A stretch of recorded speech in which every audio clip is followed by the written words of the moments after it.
Hello and welcome to Oslo. Now, the mood in Oslo today is sombre. King Harald of Norway died last week. He was 89 and he'd been on the throne for more than 35 years.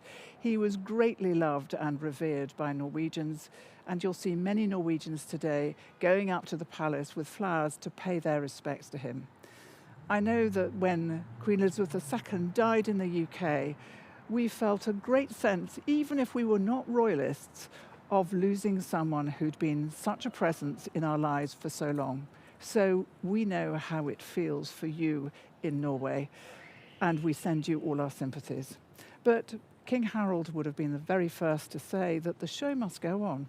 So let's go on with the show. And I want to tell you a story about a young boy who lived in a remote part of Norway. He lay beneath the vast skies of his homeland and became fascinated by the universe and by science.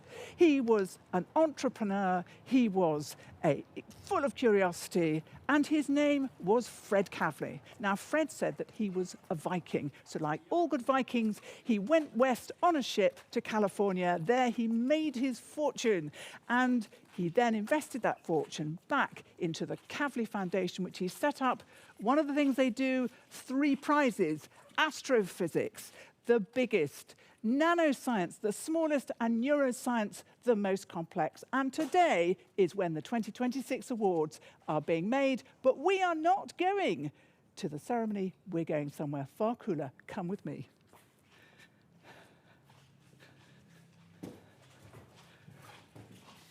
Now, the awards are administered by the Norwegian Academy of Science and Letters.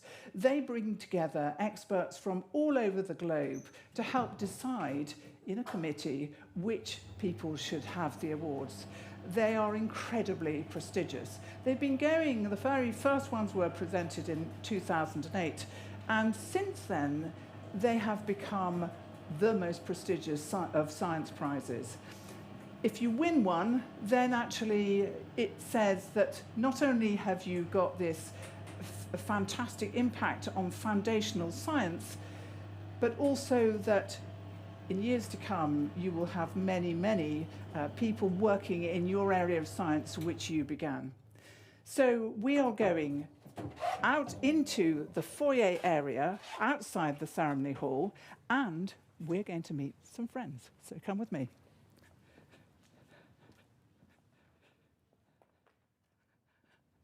Well, hello. I was expecting Erling Haaland, and I've got you. It's lovely to see you. Great to see you. Don't sound disappointed. Sit down. Well, we are now live. Yes. And the ceremony is, everybody's sitting there. And we had a fantastic night, you and Jeff Forshaw last night, didn't you? Yeah, we gave a talk to students primarily at the university, but others as well. And it's the theme you mentioned there, the big, the small, and the complex. And they come together in, we argued anyway, in black holes and the repercussions of that research. That's what I talked about. And it was absolutely packed out. It was fun, and I think we were the interesting thing about black holes is then, although you just think, well, they're astrophysical objects, and this fits in with the Kavli Prize and the vision, I think. By studying them, we learn a lot about quantum mechanics, and actually useful things in terms of building quantum computers, which are potentially useful to civilization. And that's one of the things that I think is important about the Kavli Prize, is that it's aimed at understanding. So having the wider public understand and enjoy and appreciate what we are doing as scientists. And I think that's a really crucial part of Fred Kavli's vision. Absolutely. But it's been an extraordinary time to be in Norway, hasn't it? It has. This morning, with the inauguration of the new king, I mean, you had a grandstand view, didn't you? I had. I opened my hotel window, and I had a grandstand view of the coronation, right, of the king. I saw the king coming up on his in his beautiful car, actually, which I think is from the 50s. This magnificent, very famous car in Norway, I think. And so, yeah, and as you said on that introduction, it reminded me of what we went through a few years ago with Queen Elizabeth. And I think a really important thing is that when you're talking about someone who's been on the throne but is 89, 90 years old, it's a direct link back to the history and often turbulent history of Europe. And I think that's a very valuable thing to have. And I think we lost that in the UK, as you said, and now Norway has lost it as well. Well, you can, there we are. you can tell that this is live. Here we've got the announcements made. Because let her finish. I have no idea what she's saying, by the way. Okay. So I'll translate for you. Yes. So actually we were talking about King Harald, and I just wanted to say something about him because he was someone who's very special to the Norwegians, as I said, and he had a very close connection to the Kavli Prizes. He'd been honorary president of the Norwegian Academy of Science and Letters right back from 1981. He was really committed to his role and was genuinely interested in science and research. And people who met him at the Academy always said that he was someone who had genuine curiosity about him. And his importance for Norwegian basic research can hardly be overstated because he insisted, firstly, on personally awarding the Arbel Prize, which is the world's highest ranking mathematics prize. But most importantly, he sent a strong signal that knowledge without immediate practical use has an independent value for society.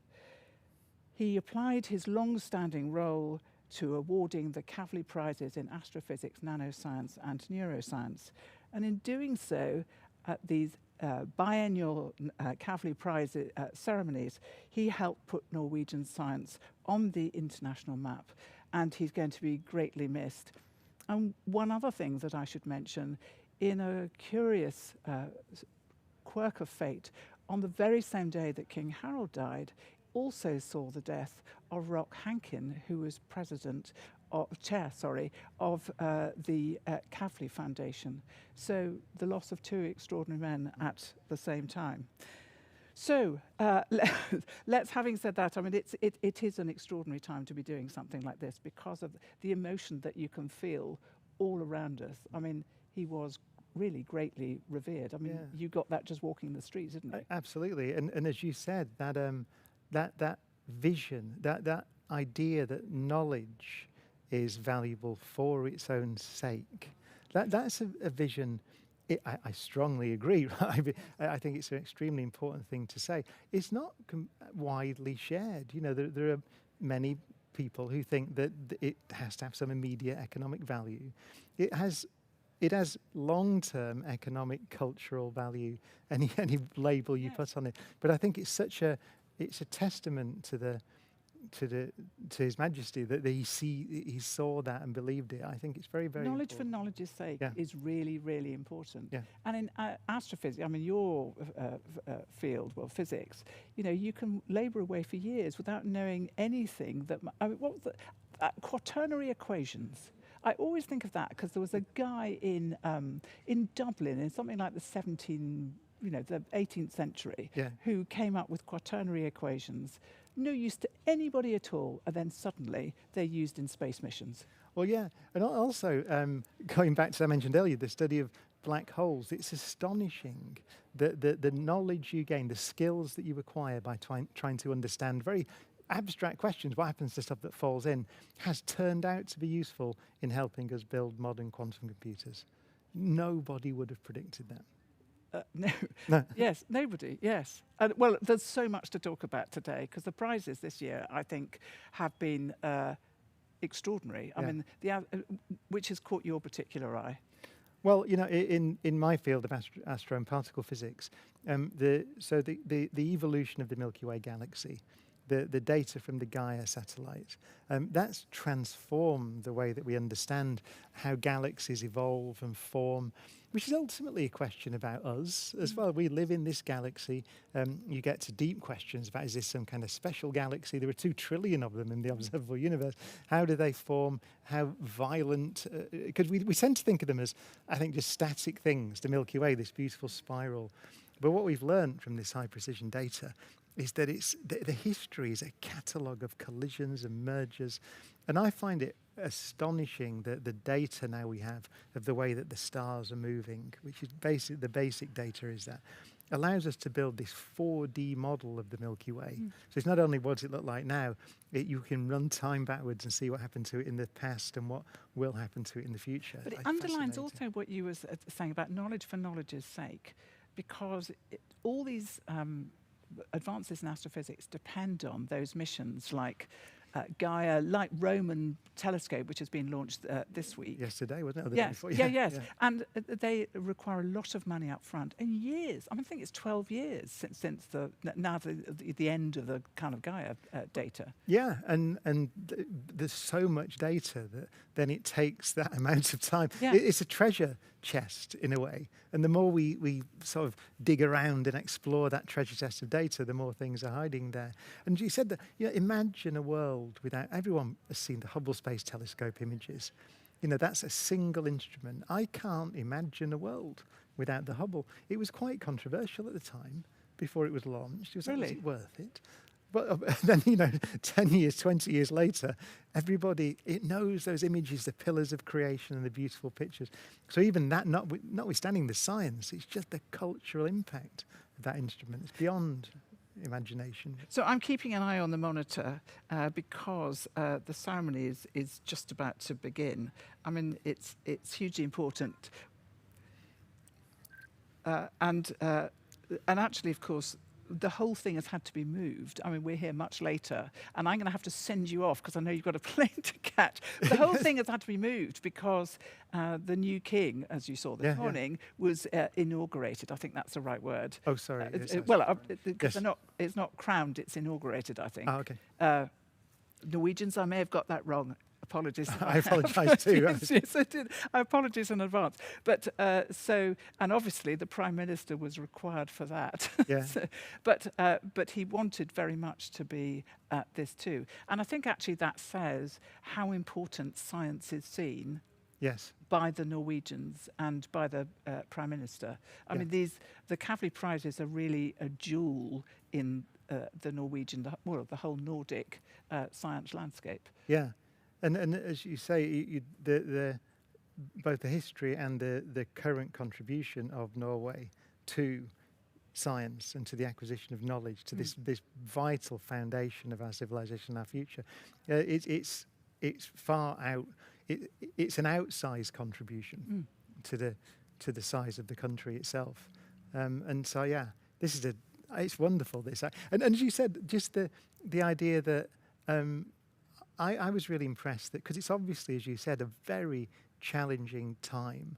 It's something, the death of the king, but it's been fitted in. It's worked, and so the prize ceremony goes on. You said it's moved so that everyone who wants to be there can be there, and it's very, very impressive to me. Have you been in Norway often? Very often, actually. The first time I came was filming the first series, and it was the first day of the first big BBC series I did. We're in Tromsø, and we filmed the Aurora, of course, which is what that city is famous for. And it was one of the most magical experiences. Yeah, I've seen that Aurora in Tromsø. It was just amazing. We also filmed in Svalbard, actually, which the world-famous seed bank up there, which is, again, sort of a great scientific resource. But then I fell over, hit my head dog sledding, and got concussion. Did you? and I was thinking, was the Aurora, is that something an effect of the concussion, or is it? Did I really see it? When I saw it there, you couldn't miss it. It was, and I was there actually just a few months ago. I did one of my live shows there, and the Aurora came out as well. Just for you. Well, who wouldn't? The Aurora gods are out there saying, "Oh my God, that Brian Cox is out.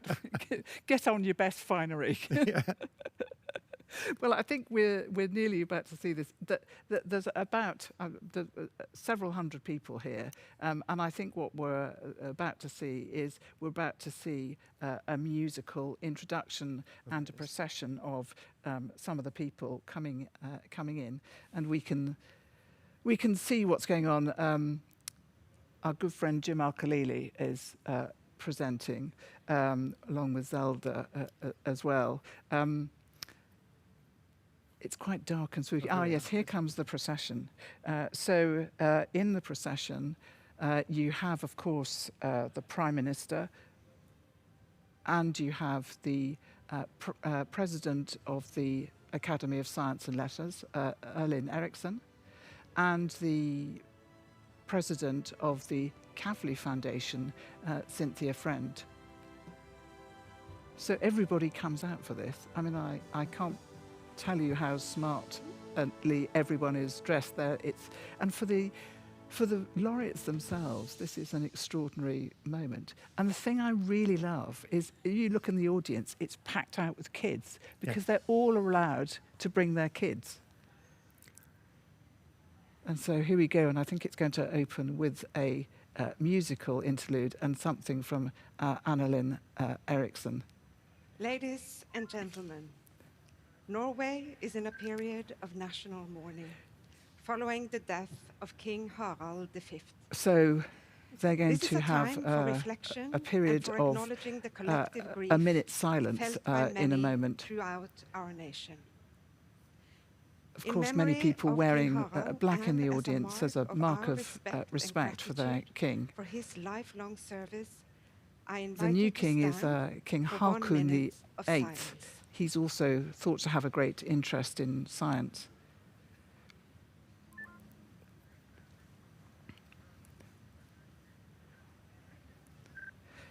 So the silence is profound there, and actually many Norwegians in the audience will feel this really acutely. Some of the older people who knew the king very well, and of course he knew Fred Kavli.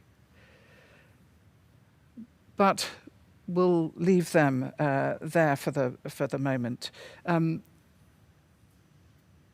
It is a difficult time for the Norwegians, but as you say, they've absolutely determined to make this still work and go on. Yeah. I mean, we did that a bit in the UK, but it's, as you say, they've been really quite remarkable about how they've turned this all round. Yeah, and as you said, it's a science event, so it shows you how central the ideas that we've spoken about, Fred Kavli's ideas, how central they are to this country now, that this event still goes ahead, and the Prime Minister's at this event. Yes. So what I think we're saying to you Norwegians is, be very proud of yourselves for making and thank you for making science such a central part of your culture. Yeah.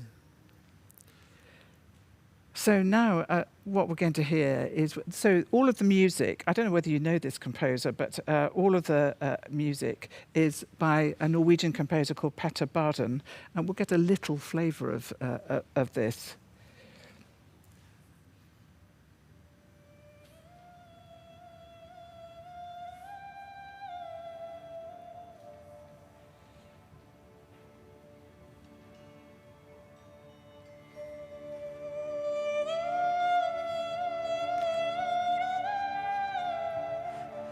And of course, all the background we're saying there is the countryside of Norway. I mean, actually, you've had a great opportunity to actually go and see it yourselves in a way that a lot of us don't. I mean, there's a lot of helicopter usage in your programmes. Yeah, although the thing about Norway is, you're seeing those images there. You can drive to them. You know, it's. Although it's quite a long way to drive up to Tromsø from here, it turns out. This is Støre, who's one of Norway's most accomplished musicians. I mean, very, very beautiful and very evocative. But, once you go round the country in Norway, it's unforgettable, isn't it? Yeah, there's nowhere else like it. You see that on those images there. There's nowhere else like it in the world.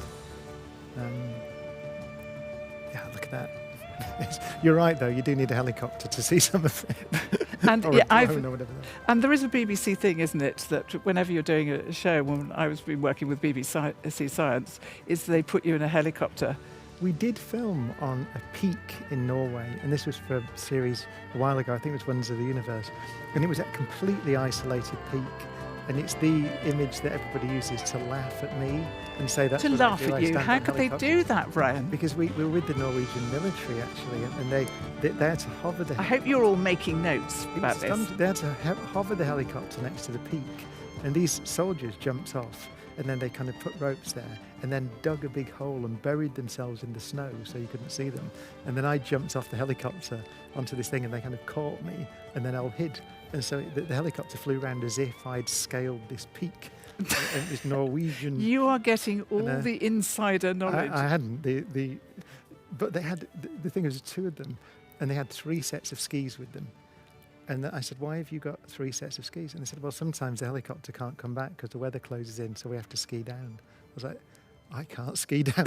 You really? So, yeah. So really, they thought that you would have to ski down. Well, if the helicopter couldn't get back, I would have had to ski down with the Norwegian Special Forces. It would have been fun. But the helicopter got back. Yes, because sometimes we do get stuck in those awful, Yeah. really quite scary places. Oh, now I should point out what's going on here. There is this absolutely astonishing break dancer. His name is Daniel, and he's won all sorts of championships. I saw him doing his stretches in the rehearsals. Do you know, Brian, I couldn't do the stretches. Do what he's doing here. Oh, I can do that. You are a liar, Brian Cox. Look at that. I mean, that's absolutely amazing. And can I just say that floor is incredibly slippery? There's something important to say here as well, which I think is also part of the Kavli vision, which is that science is part of culture. Yes. So it's not separate. And I think that's what you see in this ceremony. You see that there's the mixture of these ideas, exploring, as you said, the universe on the largest scales, the smallest scales, the most complex. And also, I think there was a Kavli quote that I really like, and it was about that we're trying to understand what it is to be human in this universe. And of course, science gives you part of, but by no means the whole answer to that. And that's what you see reflected, I think, there, philosophically at least. You see Science, music and you see art. yes. Science explains life, but arts give it meaning. Yeah, I always say you can't find meaning through the eyepiece of a telescope. Yeah. So there we have Jim Al-Khalili, our good friend. Would you like to introduce Jim Al-Khalili? Jim is a legendary broadcaster and physicist, undoubtedly. Yeah, I mean, he spent decades popularising science. Just don't emphasise the decades too much. He's just retired. And he still looks 26, yes. He does, yes. He's more senior than I am.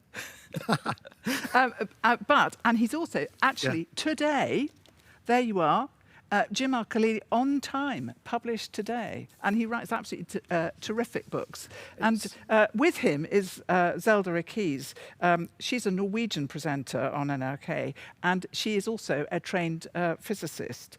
And she is very well known in Norway. And there they are. It's a tough job. We do quite a lot of presenting, you and I, but doing something like this and pulling it together is really quite difficult. Yeah, and also writing a book on time. And it's one of the. It's a fascinating subject because we don't know what it is, and you think, well, surely we know what time is, but we don't. So they're just going to set up now for the first of the prizes, which is, of course, astrophysics. We always start with the biggest. But as I said, this year the astrophysics they're a younger crowd, and they've all got kind of teenagers, and they've come along. And I want to give a special call out to the teenagers who came, because they were all at your talk last night on black holes. Yeah, it was a really young. I mean, we actually did it at the university specifically for that reason, that we wanted to, we wanted students to come from all disciplines at the university, and that's what happened. And they came up with some cracking questions. Yeah, there was one that was really good, and I thought, goodness me, get out of that, Brian Cox. Detailed questions about entropy and things like that. Well, at least you had Jim Al-Khalili sitting in the front row if you needed some help. He didn't say anything. Didn't he? No, he didn't chip in at all. I have to tell you that they wind each other up endlessly. I mean, he always said to me, he said, if only I'd had your hair, I would have been more famous than you are, he always said.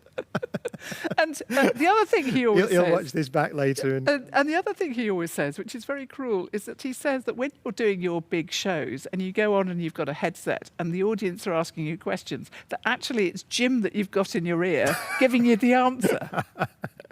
Yeah, I don't know who said that. Yes, it was very mean. But I think... So I'm not quite sure where we are in the ceremony at the moment. The other thing you asked me earlier about the prize for the big, the galaxies. Graphene is really interesting. That's the prize for the small, because that was discovered not too long ago. It's at my university, the University of Manchester. Yes. Andre Gaia. Well, we'll have an opportunity to talk about it. Yeah, and they won the Nobel Prize for that discovery. And one of these materials now are fascinating in the sense that they exhibit quantum behavior. And quantum mechanics we tend to think of as the small, the tiniest things, the way that atoms work, and maybe rather divorced from the way that we experience the world. But these new materials are quantum mechanics on a big scale, being used potentially for sort of things innovations that we will use in the future. So I think that they're really interesting, these materials, not only for what they will do technologically, but also for what they are teaching us about fundamental physics, which is something that you wouldn't have predicted probably. So in a way, we're seeing that the smallest, the most complex, and the biggest all converge together in a way. That's it. So the small, the large, and the complex, they all merge together.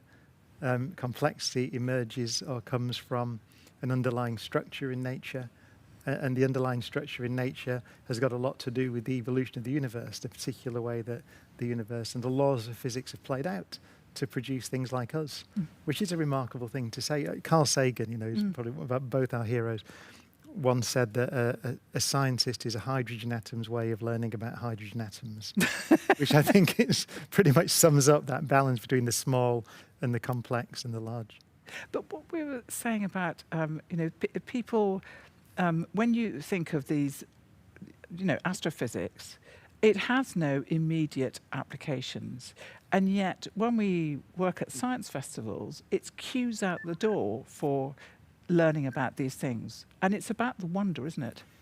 Well, yeah, although I think, I was going to say you could argue, but I think it's unarguable that astronomy, that's the basis of modern science. So you go back to around 1600, in Prague, people like Kepler working on the motion of the planets.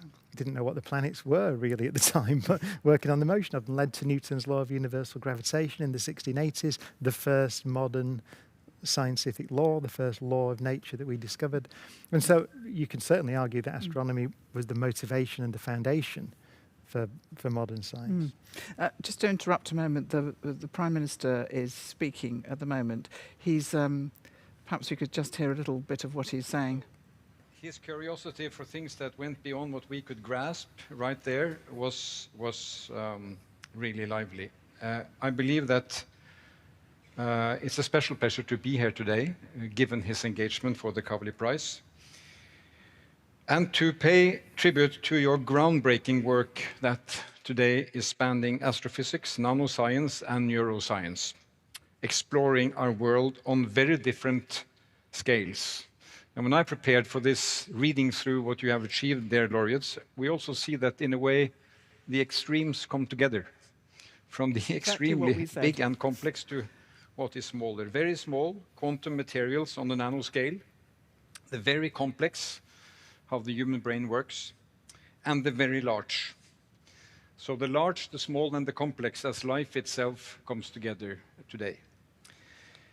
And Fred Kavli, as we commemorate, started somewhere in between these dimensions. At the age of 14, during World War II, he set up his first enterprise, and I found great interest in that. It was all about creating wood pellets as fuel for cars when petrol was scarce. So in a way, he was there for the green shift, far ahead of us talking about it. And even then, he was asking a Kavli-like question, is there another way?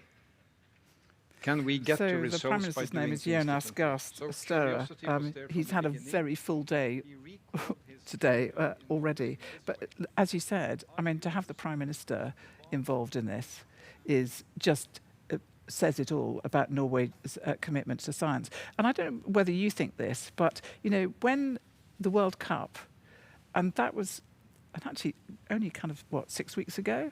And there was actually the king greeting all the people coming back from the team coming back from, and Norway were magnificent in the World Cup. They were really brilliant.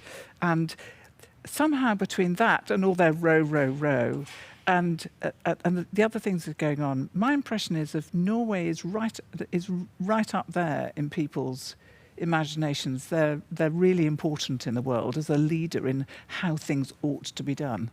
Yeah, and you saw it in those words, actually. They're extremely eloquent and wise. I agree with everything that the Prime Minister said.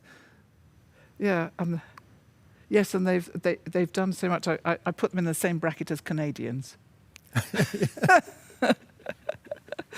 We have something, you know, they have something really important and sensible to say to the world. The sensible ones.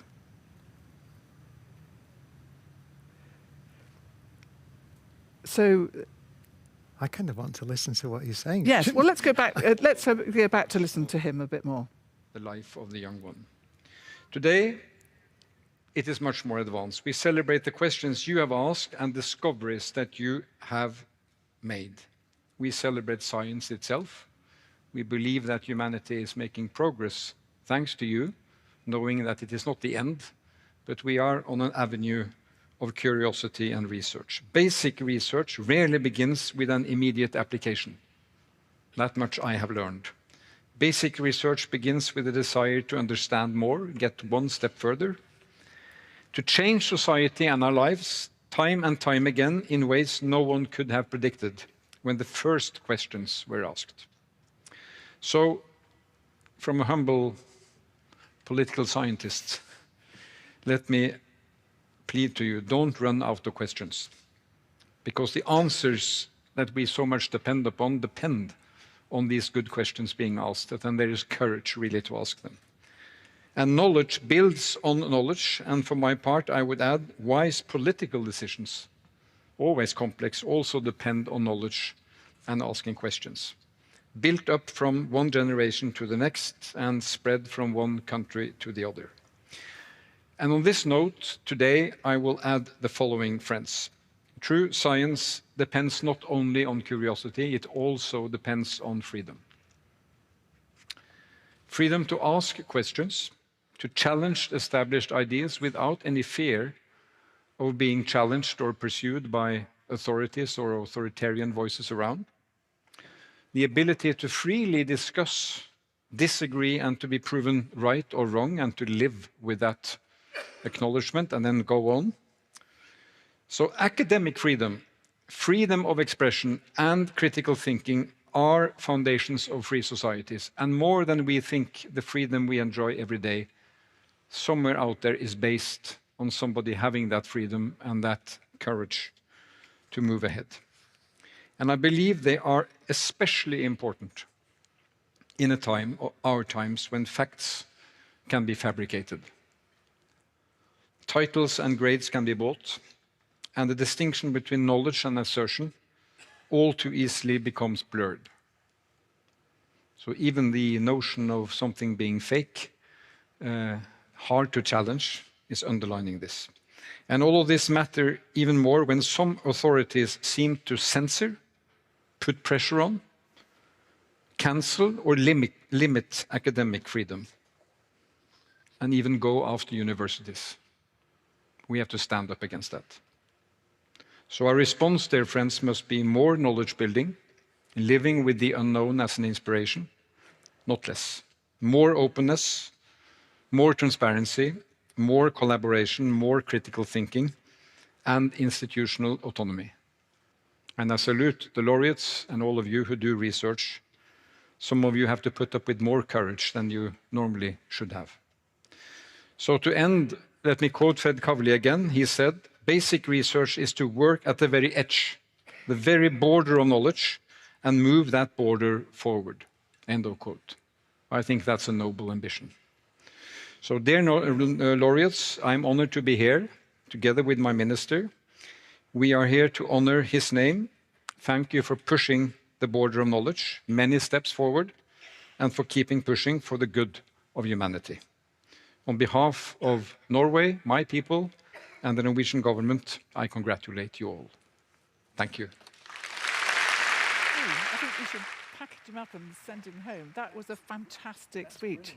And it's, it reminds me of, if you go back to the 1950s, one of my heroes, Richard Feynman, but also Robert Oppenheimer, actually, people who'd worked on the bomb in the 40s. And Feynman said something very similar to the Prime Minister there. He said that the foundation of democracy is freedom of thought.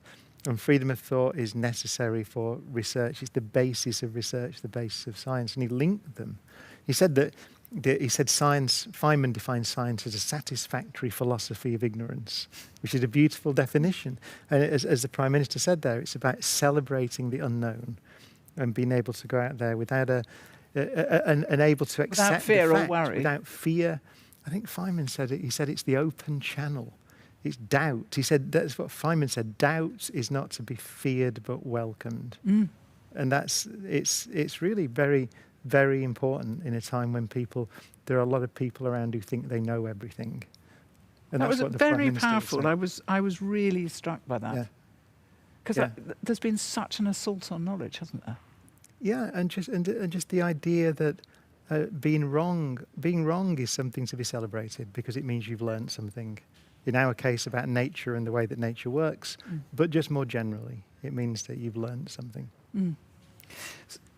So each of the themes has got some musical interviews. So let's hear what's going on here. This is for the Astro.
We've got some guests coming in. So, hello.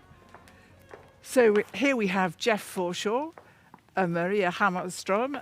So, Jeff, do you know this man? A little bit. We've worked together for over, is it 30 years or something so ridiculous now? I think you should introduce him. Jeff is a professor of theoretical physics at the University of Manchester. We're the same age, but because I spent some time being a rock star when I was 18, I ended up going to university later, and Jeff was one of my lecturers at university. And then we ended up writing papers together, and we've worked together ever since. Yeah. I'm 3 days older than Brian. 3 days older. Yeah. Twins separated Almost. at birth, almost. And Maria Hammerstrom, welcome. Maria's a magazine editor, very interested in astrophysics, and has written this fabulous book, which is The Universe in 200 Pages. Yes. Hope I've got that. Hope I've got that right. So we're running up now to the Astrophysics Prizes. Tell me your thoughts first of all. Just give us the general outline of the winners. Well, they have studied galaxies, which is a favorite of mine as well, because they're so beautiful and spectacular. And what they have discovered is our own galaxy's history by looking at the stars and seeing these patterns to see how our galaxy has changed over time. So we used to think that our galaxy was this fixed, stable place, but they have uncovered that it has a violent history of mergers with other galaxies and found these clues. So kind of a history of galactic merger and acquisition that's been going on. And what does I mean, of course, all of this depends on Gaia, and this is, we've had the Roman telescope, haven't we, launched this week. So you really need these things because otherwise, it takes years to get the data from it, but without them, you can't do it, can you? No, because you have to have these very precise measurements of the stars in our galaxy to be able to see how they move, where they are.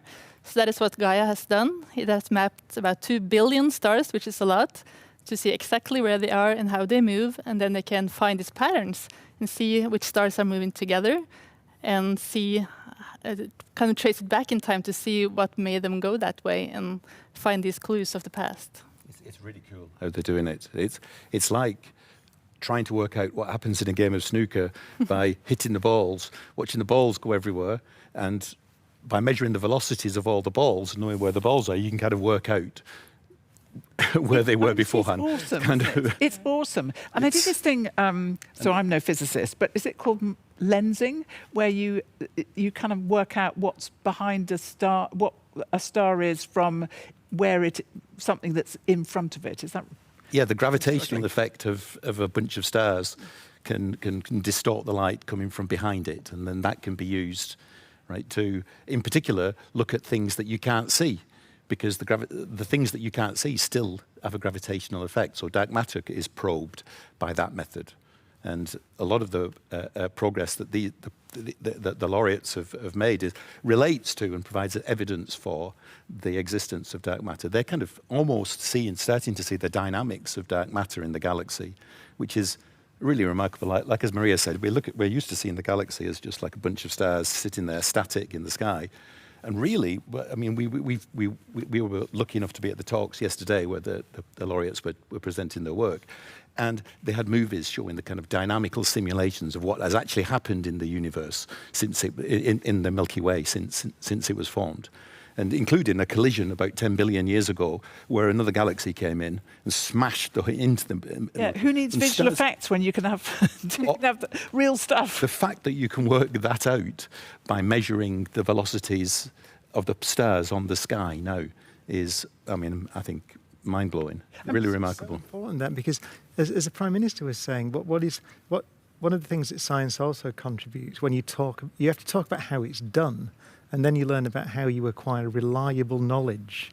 And that's what the Prime Minister was saying. It's so important today for us to understand what is reliable, what we can trust, and what is nonsense and what is made up. And you learn that in part by listening to how is it that we understand the history of the galaxy, right, with precision. When you know that, then you start to trust observation and science, and you start to trust knowledge. Yeah. Yeah. And the thing about astrophysics, in some ways, it's a science that you have to collaborate. You have to collaborate, and you have to collaborate globally. And everybody has to be in it together, with piling through that huge amount of data. Yeah, because we're now at the point of very high precision. We have figured out a lot of things, but there's still a lot of unanswered questions. And to really get into that, you need everybody's expertise. You need very precise observations, which means new telescopes, new technologies, and everyone coming together to really crack at the final bits. Okay, so Brian, what are the things that we need to find out or that we don't know yet about dark matter? Oh, we don't know what it is. Oh, yeah, that's a good one. Fundamentally, Yes, we don't me. know what it is. We know it's there purely from its gravitational effects and other observations looking at the earliest light in the universe. Remarkably, we see sound waves moving through the young universe, and the way that we observe those, how they move through, tells us something about dark matter as well. So we have multiple levels of multiple observations that tell us something is there, but fundamentally we don't know what it is. A great measurement that was presented yesterday was one of the measurements on these. So the laureates have been studying these streams of stars in the sky. I find those fascinating. And there is so much to learn about the dynamics from these streams. They're basically what happens if you the stars all kind of interact with each other. They kind of lead to these kind of like plumes of stars that kind of are generated. But one of the things that we saw was like a lump of dark matter has kind of passed through one of these streams and knocked the stars out a little bit. So there's a kind of kink in the plume, and no visible evidence around to cause that. So it's pretty clear that what's happened there is just a lump of something that we can't see has passed in the vicinity of these stars and shifted their positions on the sky. So it's seeing dark matter like dynamically in action in these photographs. So I think of it as like packing foam or something in the sky, but actually it is dynamic. It lumps up. It's in bits here and there, and it's dynamic. And it interacts with the stars in the galaxies. Poetry of it, you know, that streams of stars being disrupted by dark matter. It's just fantastic, isn't it? Yeah. And there is Maria, of course, covered in stars on Yes. you. Yes. There's always some light in the dark. So I have to ask you all, doing what you do now, did you have a telescope when you were a kid? Maria? I did, but I didn't really use it that much. Because course what I liked more is just to kind of think about the stuff that you couldn't see. How much is out there? How do we fit into all of this? And I can really get that with the telescope looking at the stars. So I was more into just looking up and thinking the bigger questions. What about you? The northwest of England, where It's pretty smoky. So I was looking at the ground most of the time, being very introverted and contemplating. The Industrial Revolution. Yeah, I'm not that old. Cloudy. So we haven't got cloudy, not dark satanic mills. Dark satanic mills. But I do remember the first time that I looked through a telescope, a good telescope, and gave me the opportunity to see the moons of Jupiter in a line coming out from Jupiter. And did you have a telescope? I Yeah, I had a little telescope, pair of binoculars, and but as Jeff said, one of the things you can do with a small telescope is see the moons of Jupiter. They're self-evidently going around that planet, and that was Galileo's observation in 1610, which is one of the observational pieces of evidence that told us the Earth is not at the centre of the universe with everything going around it. Now, by the way, you can have some of my cake. Now, what's this cake called, Norwegians? Kransekake. Yes. There you are. That's not what he said at all. And it's a celebration cake. You get a Norwegian flag, and you get this. You might not want to eat it. Straight away. I do, yeah. Yeah, straight away. And it comes out. Am I right, Maria, for celebrations and Yes. Christmas and Constitution Day, for example. Constitution. Have you tried the poppers? But Have you tried the poppers? Oh, the crackers. No, what do they have in them? No, it's sometimes they have this paper crown, or they have a joke of some sort. Oh yeah, no, crackers are all over the world are exactly that, and usually terrible jokes. Are they terrible Yes. jokes in Norwegian as well? Yes. Let's see if it's in here. Oh, It's look. hard to get them there. so you won. So you now have to tell the joke. Oh, I Wear don't the have to crown. say- in Norwegian. Yes, thank you. So you can. Or maybe it's just a crown. Yes, few. Oh, It's Yeah, only as well. few. It's just a crown. Now we're seeing. Let's go back to the ceremony because we're now seeing the winners. There's Amina Helmi. There's Rodrigo Barta and Vasily Belukarov. There they are now, getting their medals. That's Amina Helmi there. She comes, she's at the University of Groningen, and now Vasily, I think, who's on the right-hand side there, he's at the University of Cambridge, but he comes from Russia originally. I met his delightful family yesterday, who spoke about 5 languages between them. This is Rodrigo Ibarta. Rodrigo is from Bolivia originally, but he now works at the University of Strasbourg. Looking very, very pleased. There was a bit of a kind of tension between Fred and all the other prizes. He always wanted his medals to be bigger and better. So there's more gold in them, I can tell you, than in the Nobel Prizes.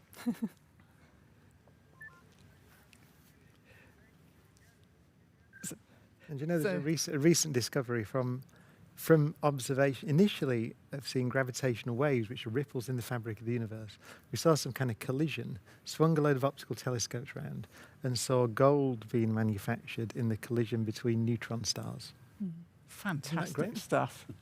So I'm going to have to say goodbye to you, but stay there for the moment, because they're off, and we'll have some new guests in a moment to talk about our next prize coming up, which is Nanoscience. Nanoscience, which I know is very important to you in Manchester, because it's involvement with graphene, and graphene is absolutely Manchester-based.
Great music this is. She's fantastic, the violinist, isn't she?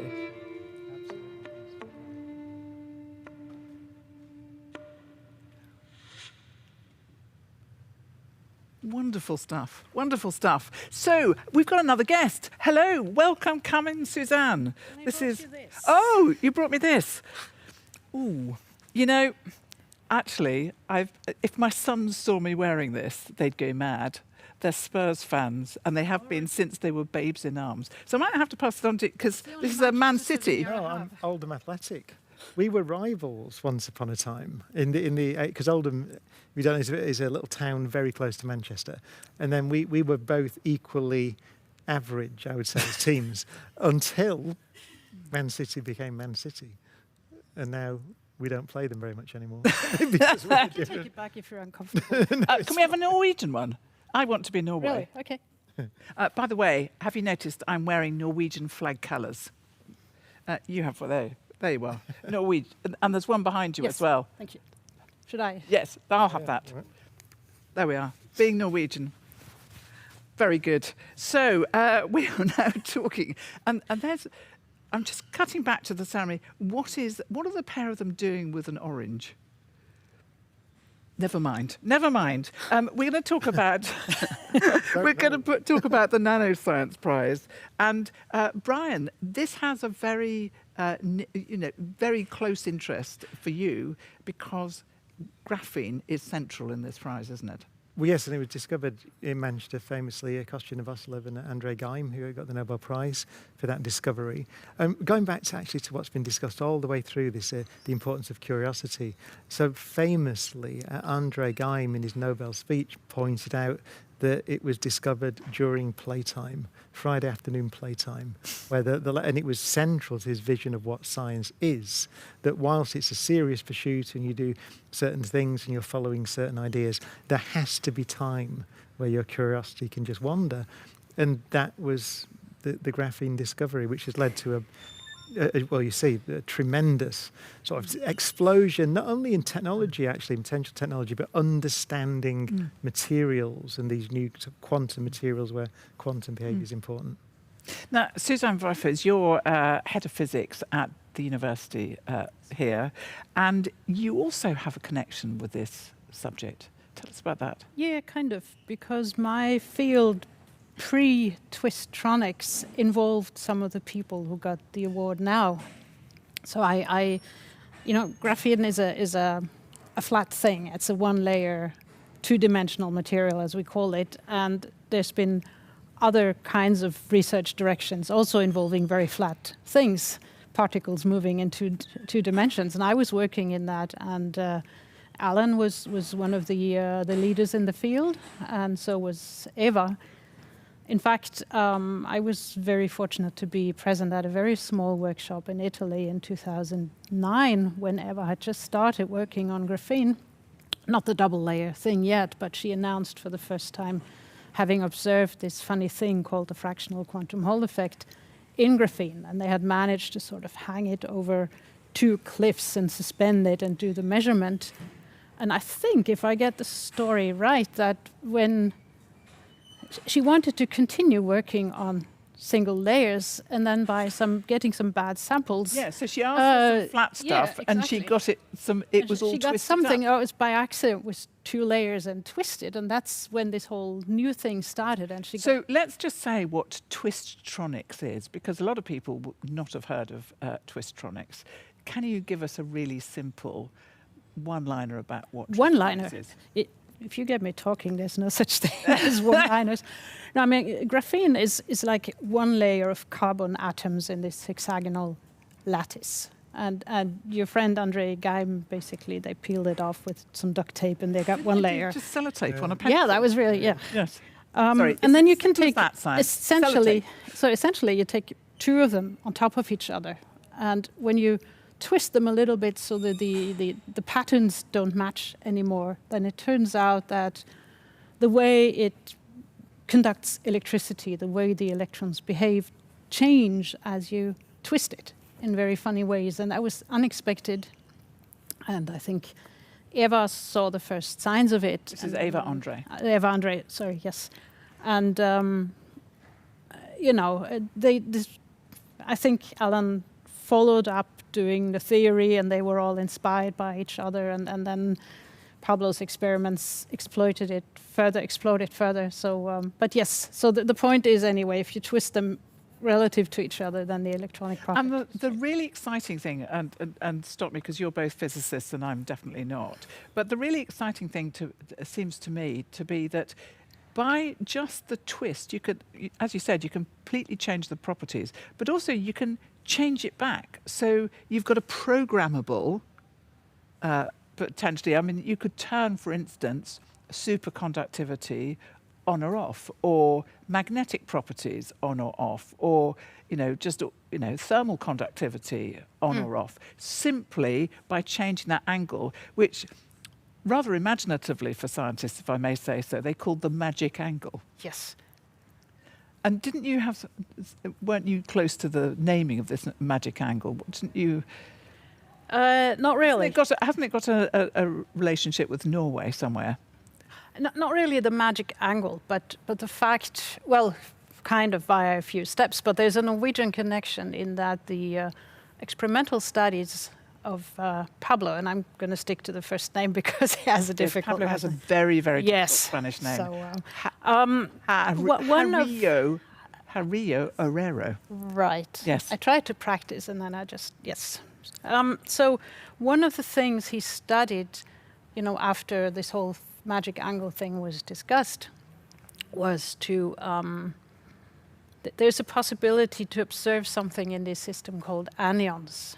And I'm not going to give you, I could give you a long lecture, but these are weird particles which can only live in two-dimensional systems. And they are kind of a big deal. They started as a very theoretical possibility, theoretically predicted by two Norwegians, Jon Magne Leinås and Jan Myrheim. So that's the Norwegian twist to it. And they're kind of a big deal nowadays because people think they might be the key to realizing the most robust quantum computer. Does it make your heart beat faster, this particular science?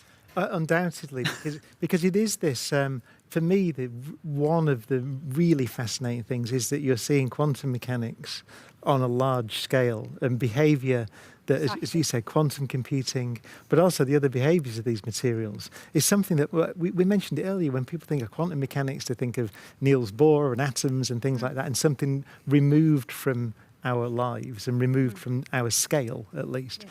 But these materials are so potentially revolutionary. And you say quantum computing, again, in its infancy, and going back to our lecture last night, as we talked about earlier, a link between that and space-time, the structure of space-time, black holes. The whole field is exploding at the moment. And just to finish, as you said, and this field, the graphene, sellotape and a pencil. And that's what it came from. Yeah.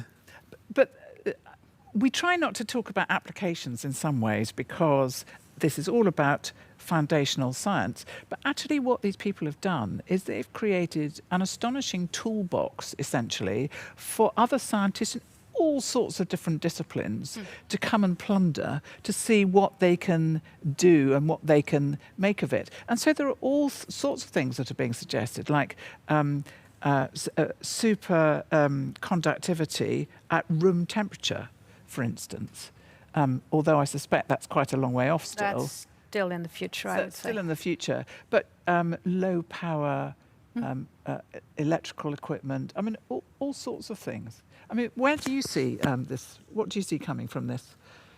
What it's taught me, I mean, you would be more qualified to comment than I am on it, but it seems to me that materials science is now so exciting because of these materials, and the way they behave is so counterintuitive that you would not have imagined, I don't think. Certainly when I was an undergraduate back in the 90s, I don't think you would have imagined that we'd have been seeing materials were boring. Oh, I'm going to interrupt because look, with the nano winners are now going on to the stage. I can't let you get away with what you just said there. Materials were boring. They weren't boring in the 90s. But all right, then. We'll fight later.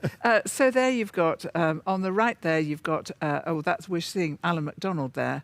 Then you've got Eva Andre. And then finally, Pablo Jarillo-Herrero. And the thing that I want you to know about these three is all of them were immigrants to the US. So Pablo from Spain, and he's now at MIT.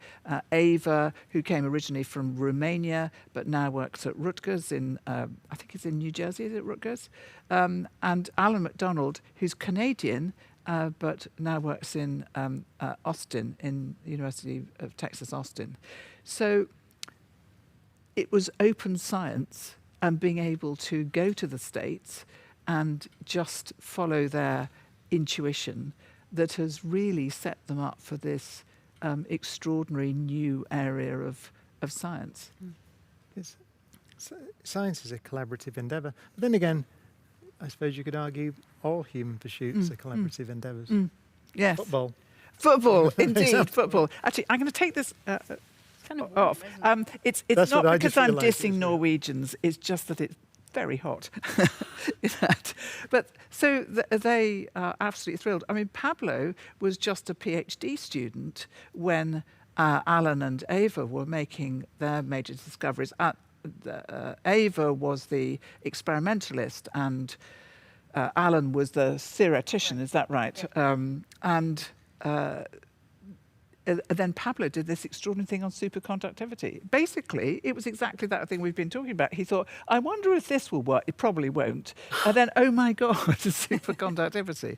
So, it was amazing. It was amazing stuff. But, we keep coming back to the same thing. Follow your... Let people play. Let people play and follow your curiosity. It's one of the biggest challenges, isn't it, in universities at the moment, it's how to work to allow that environment, people to flourish in an environment of just curiosity. Yeah. I think it's, because that's where the real treasure is. It's in the unknown. Yes. Thank you, Susanne, so much for coming and being with us. I know this is an amazing day for Norway in many ways, a historic day for Norway. So thank you for being with us. Thank you. Thank you. And now what we're seeing is the neuro musical section. I mean, he seemed to be playing two instruments at once there.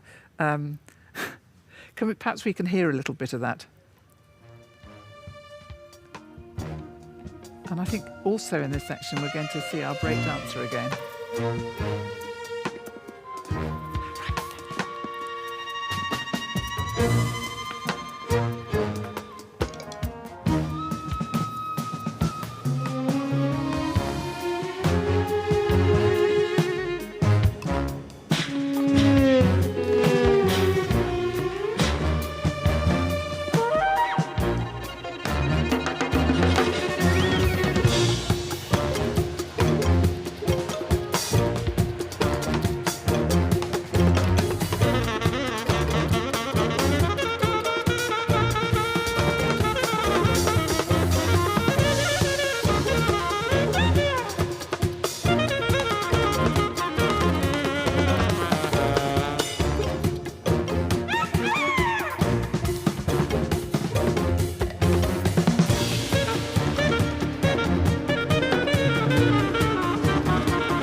So it's Daniel Grindeland that we're watching there. This is the breakdancer.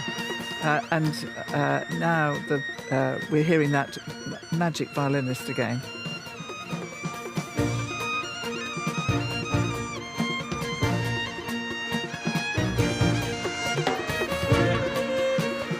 And we're also... What is that instrument, by the way? He's my music guru as well as my physics guru. I have no idea.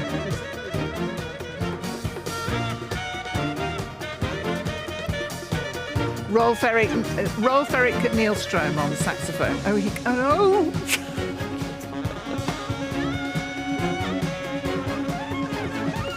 And Jorp Dura are the young people on the left there.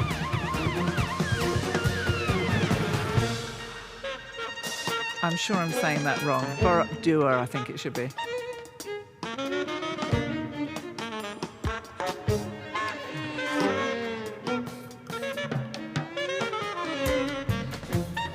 I'm just in awe.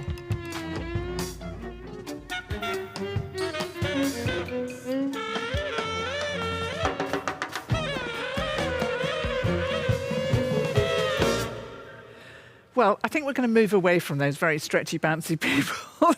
Welcome our next guests. Come in, please. Carla Schatz and May-Britt Moser. Hello. And you, Carla, are a previous Kavli Award winner.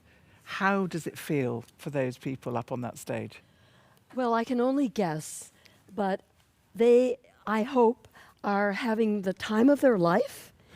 It's hugely meaningful to be recognized, and especially when you are making early discoveries and sometimes controversial. So I know I felt extremely grateful. I felt in awe, and I felt really nervous. And what were you nervous about? I mean, just the whole well, thing. honestly, I was nervous about what I was wearing and whether I would trip going up the stage, going up the stairs, right? That's what I was nervous about, not about the science.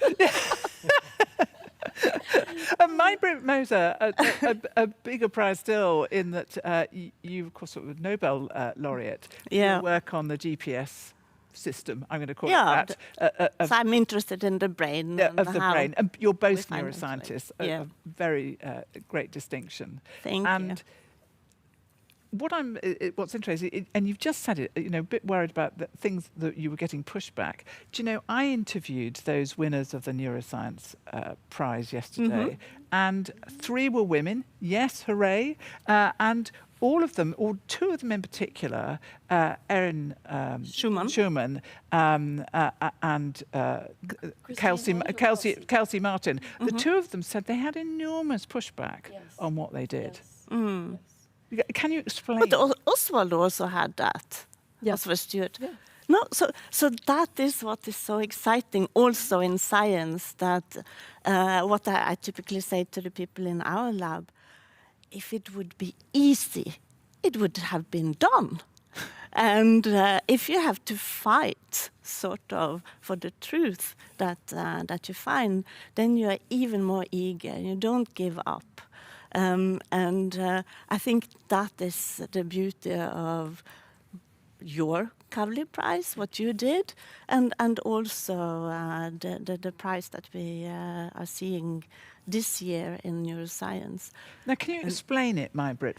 So then Carla and I will do it together. But what I can start with, Carla, is that in a human brain we have more than 80 billion nerve cells. Better than stars. Yeah. Yes, it is better Yes. than Yeah. stars. And I paid attention to that. yeah, and then these 18 billion nerve cells, they are communicating, because otherwise we can't move, we can't think, we can't talk, we can't do anything. And in order for these cells to work, they have to produce a lot of proteins, and a nerve cell would look like a body and branches, and on the branches there are tiny, tiny contact points, and 10,000 of them on each cell, so you can start to calculate the big, big numbers. And then these proteins have to be organized so that you get the right proteins in these tiny synapses. And I think that is what these people did. Yes, because they, just imagine that for you to actually move your hand and your finger, a nerve cell in your brain has to connect with your spinal cord, and then the spinal cord with your arm. So the distance between where the nerve cell And they're just sits, a single cell. It's not like a relay system. No, it's right. It's a single cell that goes from your motor part of your brain to your spinal cord. And then... In the back. Well, yes, actually, your spinal cord's in the back. Thank you. And so... These 2 are trouble. If they were still at school, they'd be sitting at the back of the bus together. Yes. We love to enjoy talking about the neuroscience of this, because the dogma, so this is why they had a hard time. The dogma is that all the information to make the proteins that the nerve cell needs way out at its tip, that dogma was that it happens in the nerve cell body, which is in your head. And then the proteins get shipped or ferried out. But the problem is it takes a long time for proteins that are made here to get all the way. In So fact, you've already days. burnt your There hand, will for be instance. traffic jam. Well, that's Yes. also true. Traffic jam. Also traffic jam. Right, because you have so many proteins and where are they all going to go? What they discovered is that a key part of the machinery to make the proteins in nerve cells is located out at the ends of the nerve cells where they make their synaptic connections. So it's very elegant. And it's not just that the proteins are made up in the brain, they also can be made out in the periphery. 1 micrometer thick Yeah. spines, and that is the contact point from one cell to the next. And in that spine is packed enough Machinery to make the proteins where they're needed. And not only that, but to make them on the fly when they're needed rapidly, because otherwise, we wouldn't be able to learn and remember and encode. I'm going to have to interrupt you for a moment because I'm going to have to release you back into the wild because... I'm fascinated by this. Yes, yeah, it's great, isn't it? So But it's a single cell, but with different manufacturing sites. Oh, beautiful. That's a nice way. And in fact, what's remarkable, as May-Britt said, is the cell has different contacts. And at each contact, it's like a different manufacturing site, so that locally the connections can be tuned independently of each other. And that was also a big, discovery that was controversial. And so there was a lot of pushback, as you pointed out. which made them work all the harder. And I'm going to have to push you out of the studio. Because Just brilliant. it is just brilliant. You're absolutely right. It is just Tell us about but the brain, you have Brian, you have a please. plane to catch, I know, but and it'll be you've all right. got to get through Oslo, which is absolutely jam-packed with people Okay, today, isn't it? I just... Well, Can I just it's- have 2 more All minutes? right, 2 more minutes. Come on then. 'Cause yeah. It's his own fault. If he misses his plane, SAS, sorry. Oh, are you taking this? Yeah, I'm going to the airport too. Yeah. Oh. Well, I have a taxi 1:45. Well, stay as long as you're on. There you go. Yeah. Yeah. Okay. So your question to them is... Yeah. Well, it's so obviously the brain and we tend to think of it as all localized in the head. That's one thing that interests me with what you said. Whereas actually this nervous system is a single functioning network. Network it's not- is the key word. Yeah, Distributed. and are remarkably complicated. Yes. Oh, so is it distributed processing as Yes. well? Is kind of what Yes, you're describing. absolutely. Yes, And there's yes, yes. local processing, and then there's also central computations. And Yeah. what's even more amazing, and one of them, Kelsey Martin, studied this as well, is it's not just that the proteins get shipped out all the way to their ends, where they're important for local changes in connectivity, but those local changes and information from the periphery is also sent back to change the gene expression in the head. So it's a beautiful connected system that is dynamically interacting, again, on the fly, just as we're talking. And by the way, your brain, whether you like it or not, is going to be different after this conversation for exactly the reasons I know we've mine just is. talked about. And what timescales are we talking about? So in terms of manufacturing the proteins, for example, Minutes. yeah. So just minutes to build these I don't complex. Yeah, think but- faster. Do you think it's? I don't know if it's seconds, but to build the proteins, it's minutes. Yeah. But some of those, when everybody started this, I think they thought there would be, 2 or 3 of these messenger RNAs, and they discovered there were thousands of them. I mean, thousands of different ones. Yeah, because we need so many different proteins, both to maintain our brain in a healthy way, but also, as Carl says, when we interact, when we learn, then things are changing, but also development. So we also saw the growth cone. Yes, that's and Christine Holt's that work, is isn't so it? it's so beautiful, and we could see the growth cone alive, and you see that it's walking around and asking itself, should I continue this way or should I cross the bridge?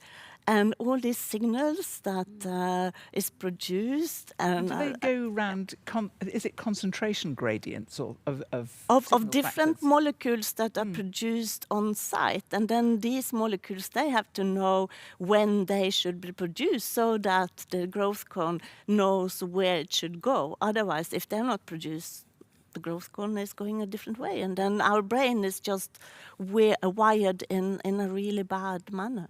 And in these proteins are getting produced on these timescales of seconds or minutes. So if you're doing something, like you're trying to memorize something, do you get different proteins manufactured at different rates when you're in your synapses, yeah. doing different... When you have plasticity, and you know, even in my PhD, I could show that just a short exposure to an enriched environment was sufficient to get new such synapses. Right. So you can imagine all the factory work that is going on in our brain all the time in order to remember things. Well, I should interrupt now because we're seeing the winners go up to the stage. There's Christine Holt, who did that axonal work that you talked about.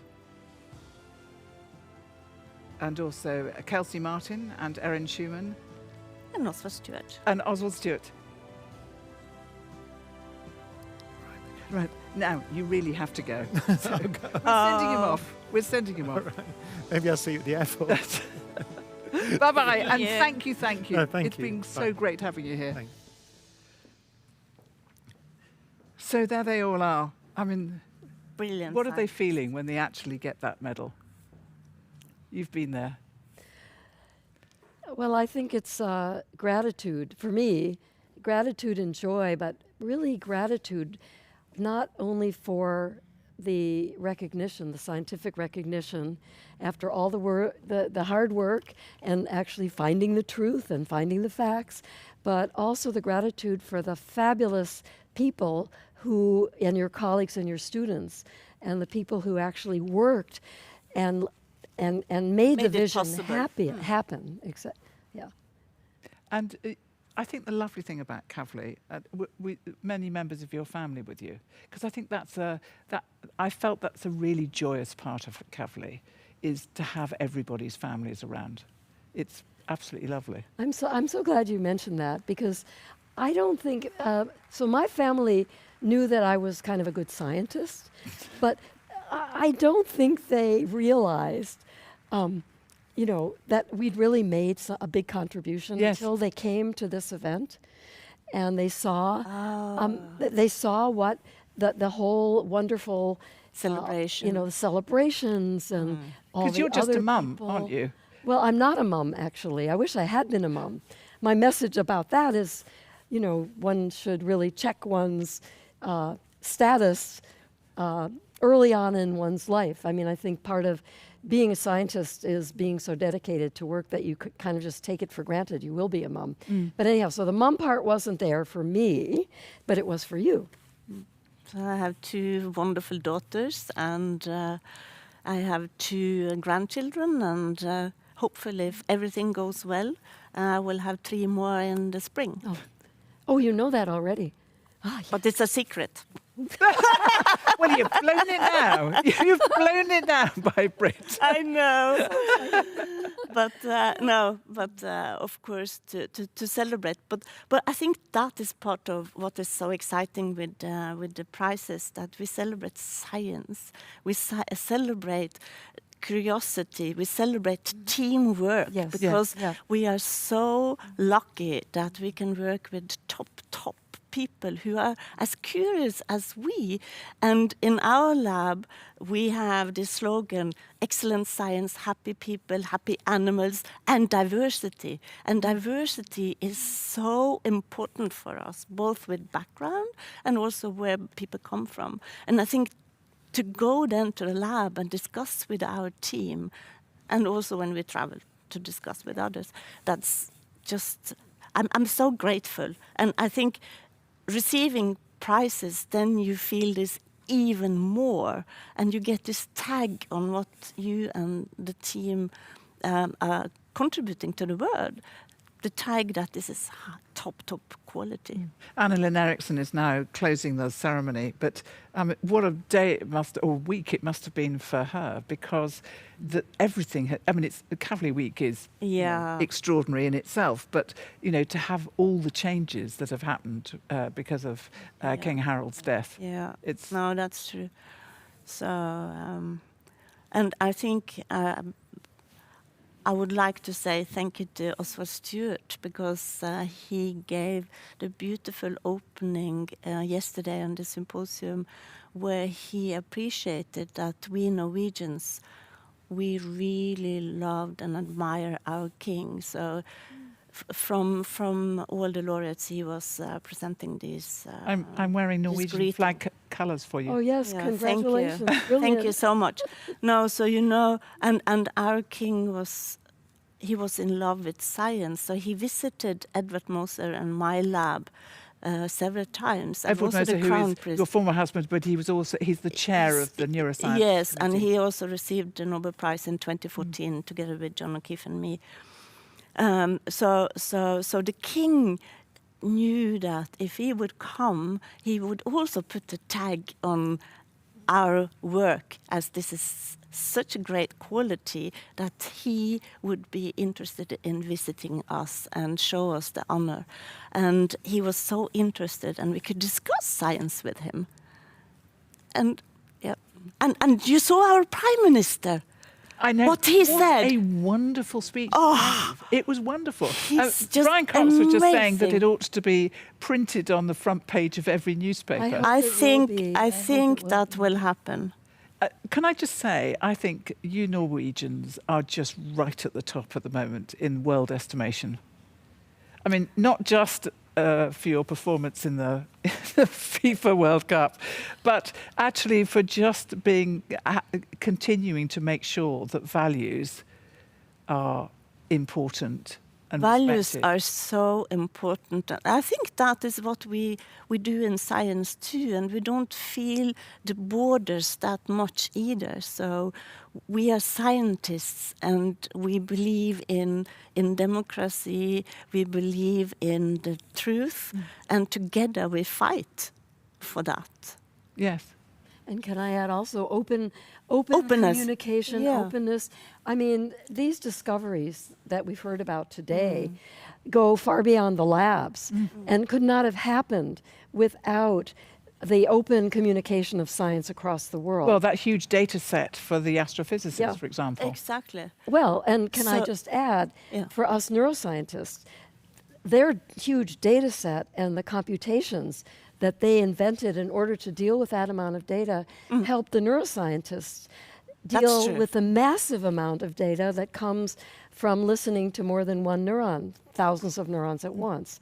And the nanoscience, actually, we couldn't have done the neuroscience without the nanoscience. So these are totally interrelated. And each field really feeds off discoveries from the other field and cross-references them. Yep. And that makes a worldwide network of scientists, not just in our own field, but across the globe, right? And it's very exciting to be a scientist because of that. And science is under threat. I mean, he was clear about that, wasn't he?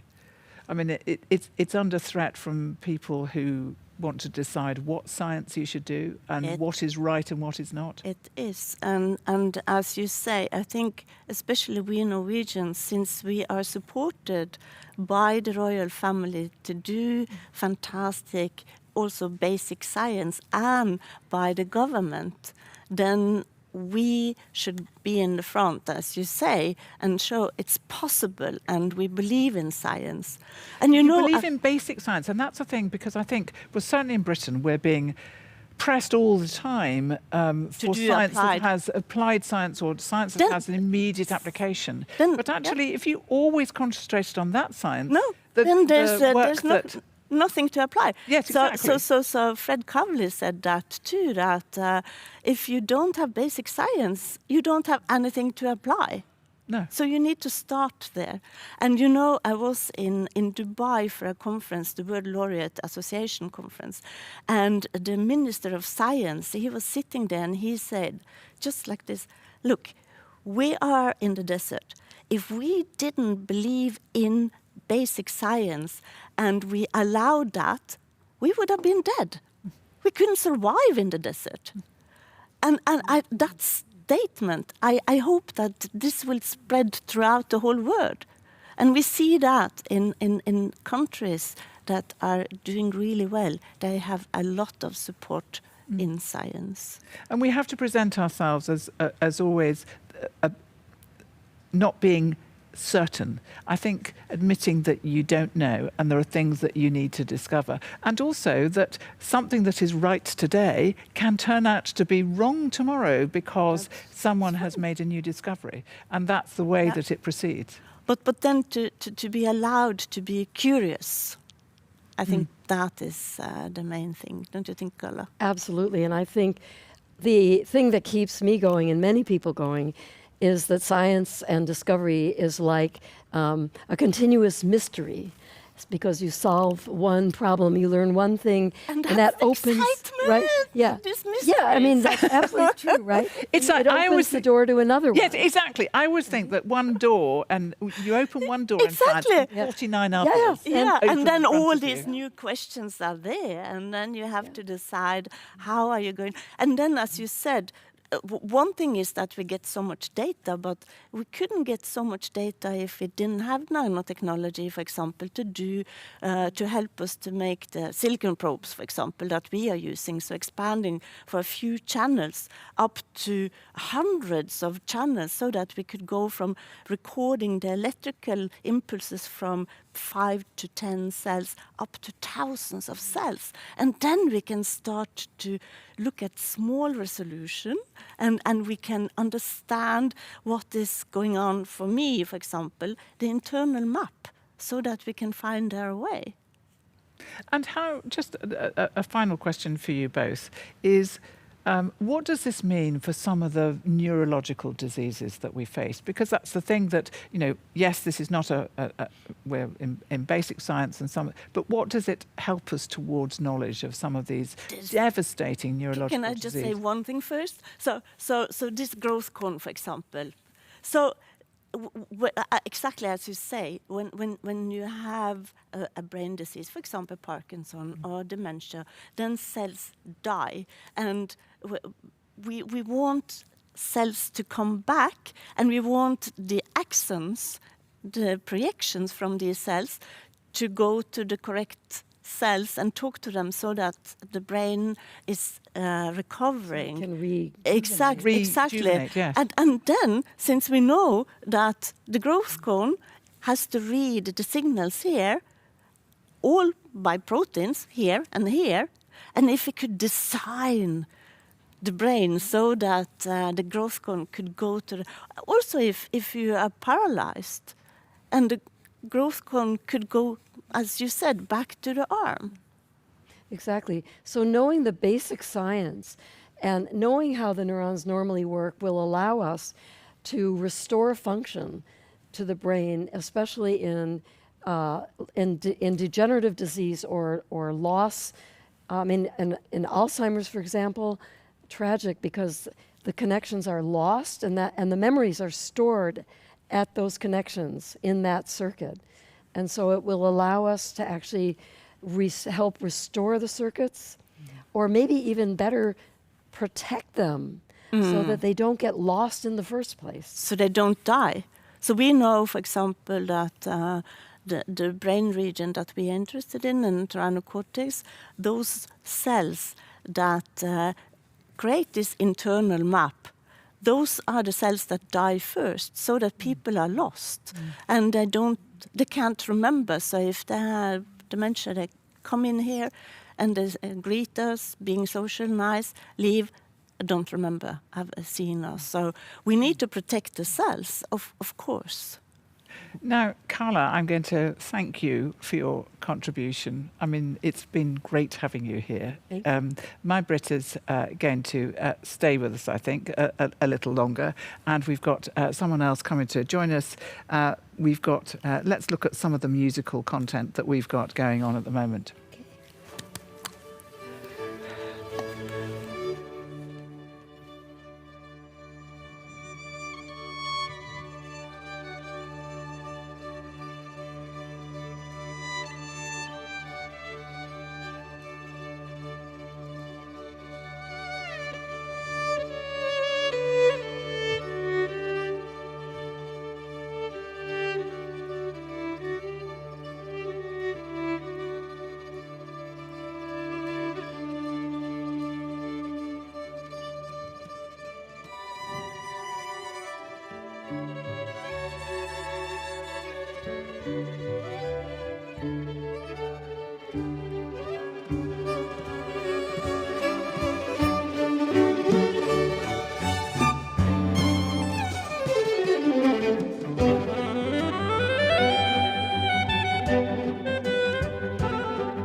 So more great music there, but I'm delighted to welcome someone in the studio that you may not know, but many people in Norway have read things that he's done.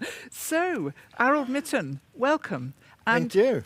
this is a Donald Duck comic. Now, I have to explain to people who are watching this globally what Donald Duck means in Norway, because in the UK or in Southern Europe, you know, Mickey Mouse, it's all about Disney. But here in Norway, it's quite different. So tell us about Donald Duck, first of all, and these wonderful comics. And also how science and Kavli has got involved. Right. So this is the biggest anti-hero in the sort of like the northern hemisphere. So it's like up here in north of Europe, we know that life is hard, right? So we live in a cruel and hard world, meaning that this little duck, he is us. Therefore, he is so popular.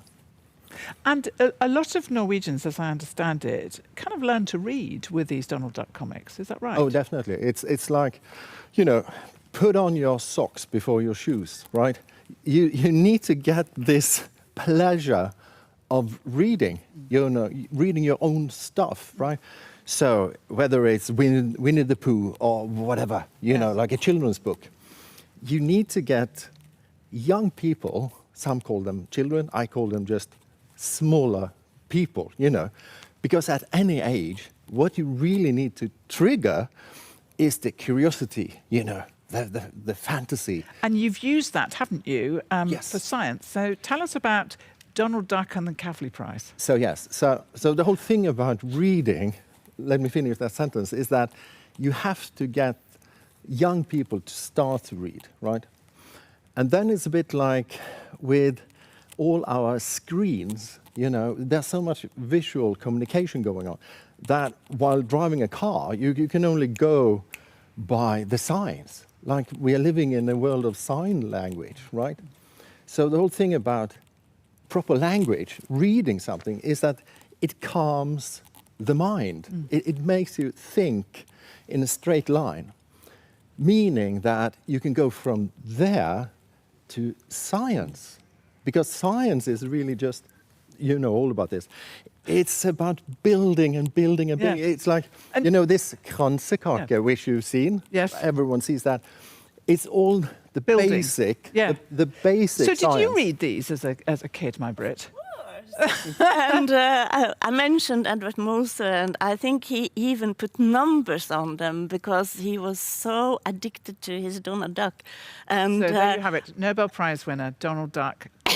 Important part of yeah, and before I started studying psychology, I studied mathematics and physics, and I was so pleased to see the Donald Duck in the halls where we could read and so on. So they were just placed there, and I was just wow! I feel so much at home. And tell me about the Kavli one. Yes, so I was invited 2 years back for the Kavli Prizes here in Oslo, and I was so inspired that I thought, okay, I will write and draw, as I've done on this story, a story that celebrates, you know, the biggest, the smallest, and the most complex. And I must say that I tend to enjoy the most complex mostly. So you're the basically brain. telling the brain. I'm going to interrupt you both because what we're just seeing now from the ceremony is all the winners are going up on the stage. Very special moment for all of them. And I think what you'll see in a moment, there's Mina Helmi there, Rodrigo Barta from the Astrophysics, then Eva Andre, Pablo Herrero Rillo, Alan MacDonald, Christine Holt. We're now that's Kelsey. and Martin. Oswald. And Erin Erin Schumann Schumann. on the end. Fantastic, all holding their medals. Yes, absolutely.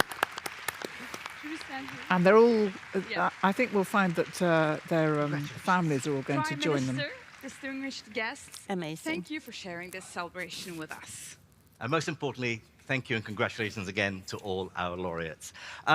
We'd now like to invite the families of the laureates to come up on stage to have a huge, great, big family photo. Selfie. And for everyone else, thank you for coming and do that's enjoy nice. the rest of Kavli Week. Thank you. So all the family coming up for their family photo. Actually, the Kavli family itself has grown because in the 2028 will be the 20th, I think, prize. 20 or mark 20 years of the prizes, 10 actual prizes because it's every other year, of course. But it's. Would you say that it's put Norwegian science on the map? I would say so, yeah. And as you say, also the recognition of this prize, I think it has increased. So we knew Fred Kavli personally, and his idea was that this should be the new Nobel, even beat the Nobel. but that he was choosing to have this prize here in Norway was also due to the king, because the king promised to be part of the celebration. And then he said, let's do it in Norway. So I think the ceremony now, I can't actually see what's happening in the ceremony at the moment. Ah, there we are. And everybody is now going. It's the end. It's been a great hour or so. People have really enjoyed it. Oh, and we've got all our guests coming back. Hooray! How lovely to see you all. Well, it's been an absolutely great time.